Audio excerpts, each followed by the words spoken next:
Tapia seperti gelap Wilson Indian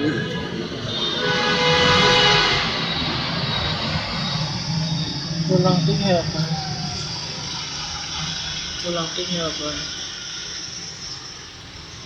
chức năng cruise console,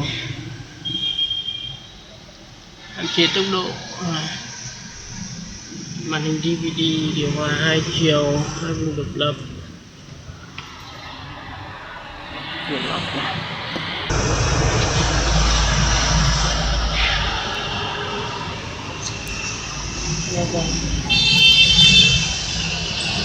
Xi nhan trên gương,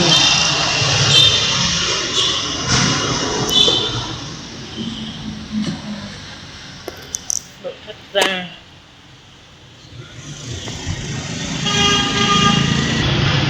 xe Sportif, 2 cửa lốc.